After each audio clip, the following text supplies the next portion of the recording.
যে রক্তদান শিবির মূলত মাননীয় প্রধানমন্ত্রীজির এই জন্মবার্ষিকী হিসেবে সারা ভারতবর্ষে সপ্তাহব্যাপী সেবা পকড়া অর্থাৎ সেবা সপ্তাহ আমাদের ভারতীয় জনতা পার্টির পক্ষ থেকে চলছে। নদিয়া জেলার পক্ষ থেকেও আজকে রক্তদান শিবির আয়োজন করা হয়েছে। মঞ্চে উপস্থিত রাজ্য সরকারের এনওসি অর্থাৎ নো অবজেকশন সার্টিফিকেট পাই জলঙ্গি ড্রেজিং এর জন্য, খনন কার্যের জন্য, তাহলে আমরা ড্রেজিং খনন কাজ জলঙ্গিতে চালাতে পারি। এটা আপনাদের এখান থেকে বলে গেছে। কারণ আমাদেরকে যতক্ষণ রাজ্য সরকার যতক্ষণ না পর্যন্ত এনওসি ক্লিয়ারেন্স দেবে ততক্ষণ পর্যন্ত আমরা হাত লাগাতে পারছি না। আপনারা জানেন যে আমাদের ইছামতি নদী আছে, সেটাকে আমরা 40 সেখানে বিভিন্ন ডেভেলপমেন্টের কাজ করছি। জলঙ্গি নদীও এই পূর্ব ভারতে সেটাকে ড্রেজিং করা গেলে আমার মনে হয় প্রত্যেকটা চ্যানেল যে নদীগুলো আছে সেগুলোর জলধারা এবং সেখানকার স্থানীয় নাগরিকদের অনেক জলের সুবিধা হবে, আর্সেনিকের সমস্যাগুলো মিটবে। তো আশা রাখছি প্রস্তাব আকারে আমি অলরেডি পেয়েছিও, এখন বাকি রাজ্য সরকারের নো অবজেকশন সার্টিফিকেট।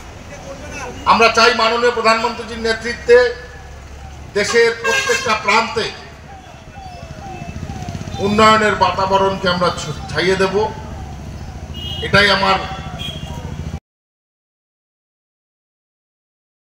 চোর গুন্ডা বদমাশ যতগুলো আছে সবকটা এক হয়েছে। কারণ কেন? তাদের সম্পত্তি রক্ষায় বাধা হয়ে দাঁড়াচ্ছেন আমাদের মোদিজি। তাই সেই সম্পত্তি রক্ষার ক্ষেত্রে তাদেরকে মোদিজিকে তাড়িয়ে তাদের রাজত্ব কায়েম করবার যে প্রচেষ্টা, যার জন্য ইন্ডিয়া অ্যালায়েন্স তৈরি হয়েছিল। আর এদিকে পশ্চিমবঙ্গের সাধারণ মানুষ রাস্তায় নেমেছে, যে অপশাসন চলছে সেই অপশাসনের বিরুদ্ধে সাধারণ মানুষ রাস্তায় নেমে জাস্টিস চাইছে। তাহলে বুঝতে হবে যে গত 10 বছর কেন্দ্রীয় সরকার কিভাবে শাসন ক্ষমতাকে হাতে নিয়ে সুশাসন করেছে এবং রাজ্য সরকার শাসন ক্ষমতার দুর্প্রয়োগ করে আজকে পশ্চিমবঙ্গের দেনা থেকে শুরু করে পশ্চিমবঙ্গের প্রত্যেকটা পদক্ষেপকে আজকে রসাতলে নিয়ে গেছে। আমরা উন্নয়নের কথা বলি, আমরা দেশের হিতের কথা বলি, তাই মাননীয় প্রধানমন্ত্রীজির জন্মদিনে এলাকায় এলাকায় আমাদের নেতারা কর্মীরা চাঁদা তুলে বেড়ায় না, আমাদের নেতারা পয়সা দিয়ে তোলাবাজি করে জন্মদিন পালন করে না। এই রাষ্ট্রহিতের কথা ভেবে, রাষ্ট্রহিতের কর্মের কথা ভেবে মাননীয় প্রধানমন্ত্রীজি বলেছেন যে আমার জন্মদিনে রাষ্ট্রের হিতের কাজ করতে হবে। তাই রাষ্ট্রহিতের জন্য আজকে আপনারা দেখছেন যে এই স্থানে আজকে ভারতীয় জনতা পার্টির পক্ষে একটা সমাজসেবার কাজ করা হচ্ছে। আমি মনে করি যে মানুষের চিন্তা, মানুষের বিচার ব্যবস্থা তৈরি হয় মানুষের চিন্তার মাধ্যমে। আর সেই চিন্তা যখন বিকৃত হয়, পশ্চিমবঙ্গের মতো পরিস্থিতি তৈরি হয়। দেশের বিভিন্ন প্রান্তে আপনারা জানেন যেভাবে অভ্যন্তরীণ সমস্যা দীর্ঘ 75 বছর 70 বছর ধরে ছিল, তার কৌশল পরিচালনার মাধ্যমে, সঠিক রাষ্ট্র পরিচালনা নীতির মাধ্যমে সেগুলোকে সমাধান করছে। আমরা চাই পশ্চিমবঙ্গেরও অনেক সমস্যা সমাধান করতে, অনেক উন্নয়ন করতে, অনেক সেবাদান করতে, কিন্তু আমরা সরকারিভাবে রাজ্য এবং অর্থাৎ পুলিশ অ্যাডমিনিস্ট্রেশন, সিভিল অ্যাডমিনিস্ট্রেশন এরা যেভাবে সরকারের পক্ষে পদলেহন করে চলছে, তাতে কোনোভাবেই সুরক্ষা পশ্চিমবঙ্গে দেওয়া সম্ভব নয়। কারণ পক্ষপাত বড় ফ্যাক্টর হচ্ছে, পক্ষপাত বড় একটা ম্যাটার হচ্ছে। আমরা দেখেছি আরজিকর কেস, যে কেসটা নিয়ে অভয়া লড়াই করছিল তার মুখ্য বিন্দুগুলো হচ্ছে এটা। এখন সেটা সিবিআই তদন্তে বেরিয়ে আসছে, আপনারা জানেন ভালো করে, যে সেখানকার যে ড্রাগ ইউজ করা হতো রোগীদের উপরে, সেই ড্রাগ ছিল ডুপ্লিকেট। এবং এই লড়াকু মেয়েটি বহুবার তাদেরকে বলেছে যে আপনারা আপনাদের নীতি পরিবর্তন করুন, কারণ আমি ডাক্তার হিসেবে রোগীদের পরিষেবা দিচ্ছি, সেখানে আমি দুর্নীতি সহ্য করব না। এবং সে বহুবার বলার পরেও আরজি করের অথরিটি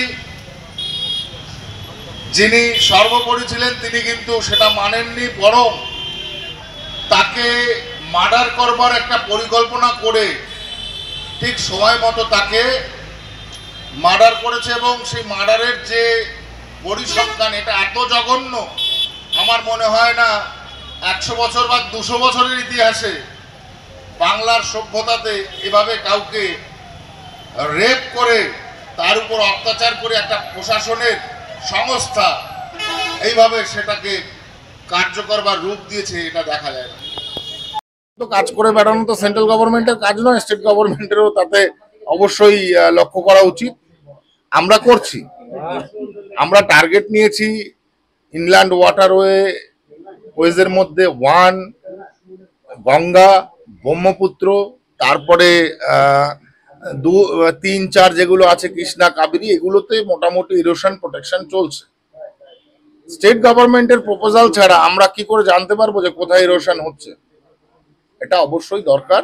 প্রত্যেকটা স্টেট গভর্নমেন্ট সহযোগিতা করছে, except state government of West Bengal. দেখুন, ইনল্যান্ড ওয়াটারওয়েজ যেটা জাতীয় জলমার্গ হলে মানুষ অনেক উপকৃত হবে। কেননা আমরা দেখেছি শুধু সাগরের পাশে যে স্টেটগুলো আছে তারাই জলের সুবিধা নেয়, কিন্তু বিগত 150-200 বছর ধরে নদীর ড্রেজিং না করতে করতে নদীর যে নাব্যতা সেটা হারিয়েছে, যে কারণে ইনল্যান্ড ওয়াটারওয়েজের মাধ্যমে হিন্টারল্যান্ডগুলোতে যে অভ্যন্তরীণ বাণিজ্য করা যায়, অভ্যন্তরীণ যাতায়াত ব্যবস্থা করা যায়, সেই ব্যাপারগুলো মানুষ ভুলে গেছে। এখন কেন্দ্রীয় সরকারের ঠিক আছে যে উদ্যোগ আছে, সেই উদ্যোগের মাধ্যমে আমরা যেমন ইনল্যান্ড ওয়াটারওয়ে 1 যেটা গঙ্গা আছে, তাতে আমরা 60টা প্রজেক্ট করছি। তার মধ্যে রোপ্যাক্স, জেটি, ঠিক আছে, তারপরে বিভিন্ন ধরনের টার্মিনাল, এগুলো তৈরি করা হচ্ছে। এতে হবে কি, লোকাল স্তরের যে বিজনেসম্যানরা আছে তাদের স্বল্প খরচে তারা যাতায়াত করতে পারবে, স্টুডেন্টরা করতে পারবে, ব্যবসায়ীরা করতে পারবে। পাশাপাশি যদি তুলনা করি ট্রান্সপোর্টেশন, তো ট্রান্সপোর্টেশনের road transportation, rail transportation, air transportation, এর চাইতে অনেক বেশি কম খরচে ওয়াটার ট্রান্সপোর্টেশনের মাধ্যমে মানুষ তার সুযোগ্য ব্যবহার করতে পারে বা মানে সুযোগ নিতে পারে যাতায়াত ব্যবস্থার মাধ্যমে, ব্যবসার মাধ্যমে, বিভিন্ন মাধ্যমে। তো আমরা মনে করছি যে আগামী দিনের যদি ভারতবর্ষের রেগুলেশন আনার কোনো পদ্ধতি হয়ে থাকে, তাহলে এই ওয়াটারওয়েজ যে সলিউশন আছে, এই সলিউশন সবচেয়ে বেশি মূল্যবান এবং আগামী দিনে কার্যকারী ভূমিকা নেবে। কেন্দ্রীয় সরকার ড্রেজিং করতে গেলে রাজ্য সরকারের এনওসি দরকার পড়ে, নো অবজেকশন সার্টিফিকেট। উড়ে এসে জুড়ে বসা যায় না। তাহলে রাজ্য সরকার মানুষ ভোট দিয়ে তৈরি করলো কেন? যদি সেন্ট্রাল গভর্নমেন্টই ডাইরেক্ট করে দিতে পারে, তাহলে রাজ্য সরকারের তো দরকার পড়ে না। তাহলে আপনারা হাঁটিয়ে দিন রাজ্য সরকারকে, আমরা করিয়ে দিচ্ছি। আপনারা টেরিটরি বানিয়ে দিন, এটাকে দেখি তারপরে আমরা করতে পারছি কিনা। আগে আপনার কথা বলতে গেলে জানতে হবে যে আপনি কি বলছেন।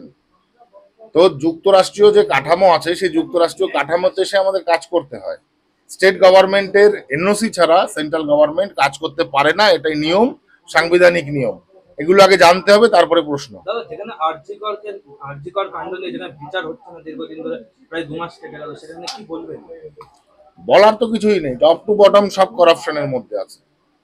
যে করাপশন, যতক্ষণ না পর্যন্ত করাপশন ক্লিয়ার করা যাবে, বাই ফোর্স সেই করাপশন ক্লিয়ার করতে হবে। তা নাহলে কারুর সম্ভব নয়, কারুর দ্বারা কোনোভাবে সম্ভব নয় এই করাপশন হাঁটাবে। বাই ফোর্স এই করাপশন স্টপ করতে হবে। কারণ এ টু জেড সব করাপশনের সাথে যুক্ত, পুলিশ প্রশাসন করাপশনের সাথে যুক্ত, সিভিল অ্যাডমিনিস্ট্রেশন করাপশনের সাথে যুক্ত। অতএব যে রাজ্যে টোটাল করাপশনের মধ্যে ডুবে আছে তাকে আপনি কি করে চেঞ্জ করাবেন বাই ফোর্স ছাড়া?